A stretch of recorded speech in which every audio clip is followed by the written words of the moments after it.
Hello student, आपका हमारे YouTube channel पर स्वागत है। दोस्तों, आज हम बायोलॉजी में जेनेटिक्स वाले चैप्टर से एक टॉपिक का अध्ययन करेंगे जिसका नाम है जेनेटिक कोड। देखिए, ये परीक्षा की दृष्टि से बहुत ज़्यादा मोस्ट इंपॉर्टेंट है, आनुवंशिक कोड, और परीक्षा में पूछा जाता है। सामान्यतः एक क्वेश्चन पूछा ही जाता है। आप कोई सा भी एग्जाम दे रहे हो, चाहे वो PGT, TGT, first grade, second grade या फिर बायोलॉजी से संबंधित कोई भी एग्जाम है, तो वहाँ से इंपॉर्टेंट क्वेश्चन यहाँ से बनता है। छोटा सा टॉपिक है और थोड़े से समय में हम इसको कंप्लीट करेंगे। सबसे पहले बात करें जेनेटिक कोड शब्द किसने दिया, तो जॉर्ज गेमोव ने जेनेटिक कोड शब्द दिया। और इसकी खोज किसने की, तो नेरेनबर्ग व मथाई ने जेनेटिक कोडोन की खोज की।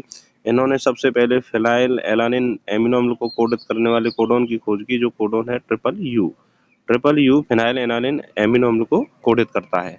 अब हम बात करते हैं जेनेटिक कोड क्या है। देखिए, जेनेटिक कोड डीएनए के अणु में स्थित नाइट्रोजन क्षारकों का वह अनुक्रम है जो प्रोटीन अणु में एमिनो एसिड के अनुक्रम को निर्धारित करता है, उसे हम जेनेटिक कोड कहते हैं। जेनेटिक कोड क्या है? जेनेटिक कोड डीएनए अणु में स्थित नाइट्रोजन क्षारकों का वह क्रम है जो प्रोटीन अणु में एमिनो अम्ल के अनुक्रम को निर्धारित करता है, उसे हम जेनेटिक कोड कहते हैं। जेनेटिक कोड ट्रिपलेट कोडोन होता है। इसके बारे में क्रिक ने बताया, और क्रिक ने कहा कि 3 नाइट्रोजन क्षारकों का अनुक्रम जो एक एमिनो अम्ल को कोडित करता है, उसे हम क्या बोलते हैं? जेनेटिक कोड कहते हैं। अब हम बात करें, सबसे पहले डॉक्टर हरगोविंद खुराना ने कृत्रिम रूप से एमआरएनए का संश्लेषण किया, और इस बात के लिए उन्हें 1968 में नोबेल प्राइज मिला। तो ये मोस्ट इंपोर्टेंट है, ईयर भी पूछी जा सकती है कि डॉक्टर हरगोविंद खुराना को कब नोबेल प्राइज मिला। 1968 में डॉक्टर हरगोविंद खुराना को नोबेल प्राइज मिला, और इन्होंने जेनेटिक कोडोन के क्षेत्र में काम किया और कृत्रिम रूप से एमआरएनए का क्या किया? संश्लेषण किया। अब जेनेटिक कोडोन की विशेषताओं के बारे में बात करें तो ये ट्रिक कोडोन होता है, ट्रिपलेट कोडोन होता है, अर्थात जेनेटिक कोडोन एमआरएनए के 3 नाइट्रोजनी बेस के विशिष्ट अनुक्रम का बना होता है, जिसे हम ट्रिपलेट कोडोन कहते हैं। हमारे शरीर के लिए 20 एमिनो अम्ल चाहिए। 20 एमिनो अम्ल के लिए 64 कोडोन होते हैं, अर्थात एक ही एमिनो अम्ल के लिए एक से अधिक कोडोन हो सकते हैं। यानी एक एमिनो अम्ल को एक से अधिक कोडोन द्वारा कोडित किया जा सकता है, लेकिन ऐसा कभी नहीं हो सकता कि एक कोडोन एक से अधिक एमिनो अम्ल को कोडित कर दे। नहीं, अलग-अलग कोडोन एक एमिनो अम्ल को कोडित कर सकते हैं, लेकिन एक कोडोन अलग-अलग एमिनो अम्ल को कोडित नहीं कर सकता। बहुत मोस्ट इंपॉर्टेंट है। जेनेटिक कोडोन अपाशित कोडोन होते हैं, डीजेनरेटिव कोडोन होते हैं, अर्थात एक विशेष एमिनो अम्ल के लिए एक से अधिक कोडोन का प्रयोग किया जा सकता है। डीजेनरेट का मतलब होता है कि एक विशेष एमिनो अम्ल के लिए एक से अधिक कोडोन का उपयोग किया जा सकता है। आगे हम बात करें, जेनेटिक कोडोन कॉमोलेस होते हैं, अर्थात अल्पविराम रहित कोडोन है। जेनेटिक कोड के 2 संलग्न कोडोन के मध्य रिक्त स्थान का अभाव पाया जाता है, यानी कॉमा नहीं होता। जेनेटिक कोडोन नॉन ओवरलैप्ड भी होते हैं, अतिव्याप्त कोडोन होते हैं। इसका अर्थ यह है कि किसी विशिष्ट प्रोटीन के लिए एक ही न्यूक्लियोटाइड का 2 विभिन्न कोडोन में प्रयोग नहीं किया जा सकता, यानी एक ही न्यूक्लियोटाइड का 2 अलग-अलग कोडोन में हम उपयोग नहीं कर सकते। अर्थात यानी एक न्यूक्लियोटाइड जो ट्रिपलेट का हिस्सा बन जाता है, वह कभी भी अगले ट्रिपलेट का हिस्सा नहीं बनता। जैसे सेरीन के लिए यूसीयू जेनेटिक कोडोन है, मेथियोनिन के लिए एयूजी जेनेटिक कोडोन है, तो ये इन्हीं के लिए अब जेनेटिक कोडोन रहेंगे, किसी अन्य के लिए जेनेटिक कोडोन नहीं रहेंगे।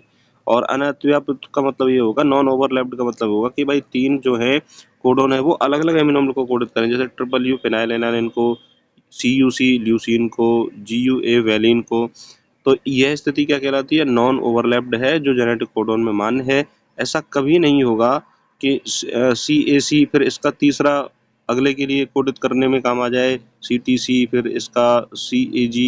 तो ये ओवरलैप्ड स्थिति जेनेटिक कोडोन में मान्य नहीं होती। देखिए, जेनेटिक कोड आनुवंशिक रूप से यूनिवर्सल होते हैं, अर्थात एक कोडोन सभी जीवों में समान एमिनो अम्ल के लिए कोडित होता है, यानी चाहे वो पौधा है चाहे वो जंतु है। जो कोडोन जेनेटिक कोडोन जिस एमिनो अम्ल के लिए निर्धारित है, वही पौधों में, जंतुओं में पाया जाता है और उसी एमिनो अम्ल को कोडित करता है। यही कारण है कि जेनेटिक कोडोन यूनिवर्सल होते हैं, सभी जगह मान्य होते हैं, और यह कोडोन हर जगह उसी एमिनो अम्ल को कोडित करेंगे जिस कोडोन के लिए वो बने हैं या कोडित उनको जिस एमिनो अम्ल को करते हैं।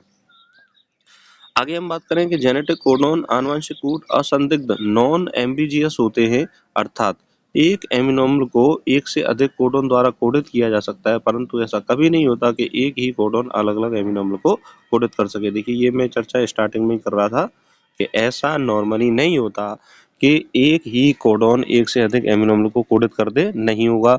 लेकिन एक एमिनो अम्ल को कई कोडोन द्वारा कोडित किया जा सकता है, क्योंकि हमारे शरीर में 20 एमिनो अम्ल होते हैं जिनके लिए कोडोन है 64। उनमें से 61 एमिनो कोडोन जो है वो अमीनो अम्ल को कोडित करने के काम आते हैं। 3 ऐसे अमीनो अम्ल हैं जो किसी भी अमीनो अम्ल को कोडित नहीं करते, उन्हें निरर्थक कोडोन के नाम से जानते हैं। आगे हम बात करें कि प्रोटीन निर्माण में पॉलीपेप्टाइड श्रृंखला का जब प्रारंभ होता है तो आरंभिक कोडोन होता है, और वह आरंभिक कोडोन है AUG, जो मेथियोनिन को कोडित करता है, और इसे इनिशिएटिव कोडोन कहते हैं। लेकिन कभी-कभी प्रोटीन निर्माण की पॉलीपेप्टाइड श्रृंखला का जब प्रारंभ होता है तो GUG, जो वैलिन को कोडित करता है, यदि GUG कोडोन है तो वह भी आरंभिक कोडोन की तरह काम करता है। अब देखिए इंपॉर्टेंट बात यह है कि ये आरंभिक कोडोन की तरह काम कैसे करेगा।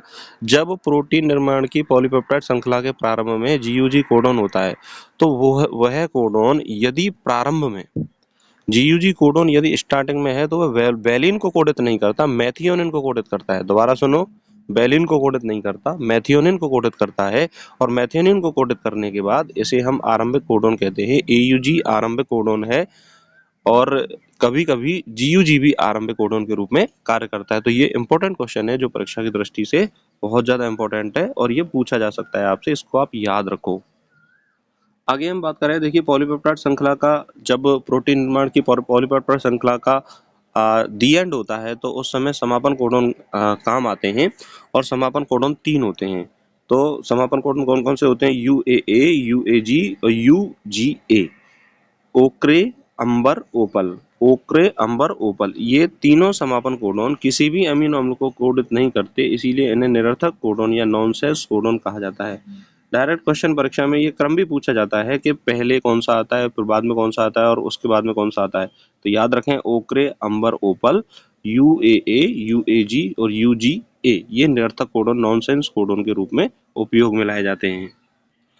अब देखिए इंपॉर्टेंट बात यह है कि कौन कौन से एमिनो अम्ल एक से अधिक कोडोन द्वारा कोडित होते हैं। तो 3 एमिनो अम्ल ऐसे हैं जो एक से अधिक कोडोन द्वारा कोडित होते हैं, वह हैं ल्यूसीन, आर्जिनिन, सेरीन। इनको 6 कोडोन द्वारा कोडित किया जा सकता है, जो कि सर्वाधिक है। और ऐसे कौन से एमिनो अम्ल हैं जो केवल एक ही कोडोन द्वारा कोडित होते हैं? तो ऐसे 2 एमिनो अम्ल हैं, मेथियोनिन और tryptophan. Methionine AUG, tryptophan UGG को छोड़कर सभी एमिनो अम्ल को कई कोडोन द्वारा कोडित किया जा सकता है। यानी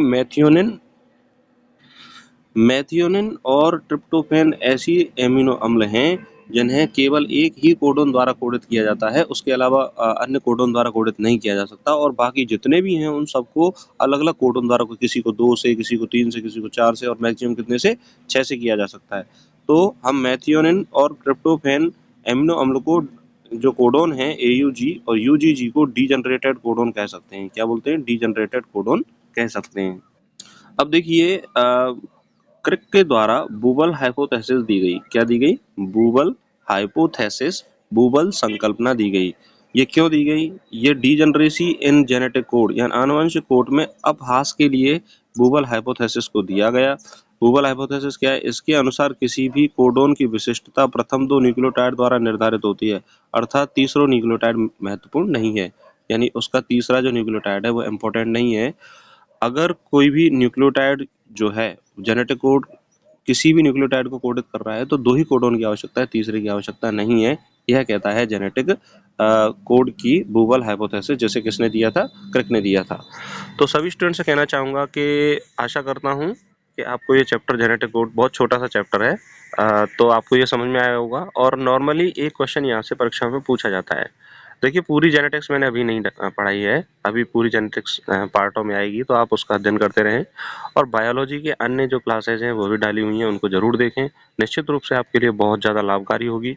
और जो भी स्टूडेंट बायोलॉजी से तैयारी कर रहे हैं और इस चैनल को पहली बार देख रहे हैं, इस चैनल को जरूर सब्सक्राइब करें। और बायोलॉजी का जो अगर कोई स्टूडेंट तैयारी कर रहा है तो उसके लिए फास्ट रिवीजन के लिए भी बहुत ज़्यादा इंपॉर्टेंट क्लास है। यदि एक बार में ये क्लास समझ में नहीं आ रही है तो इसको दोबारा देख लीजिए, बहुत छोटे से समय में आपका ये टॉपिक क्लियर हो जाएगा। और इसी के साथ मैं समझता हूँ कि आप अपनी तैयारी को स्ट्रॉन्ग करें और पढ़ते रहें, स्वस्थ रहें, मस्त रहें और व्यस्त रहें। नमस्कार, धन्यवाद।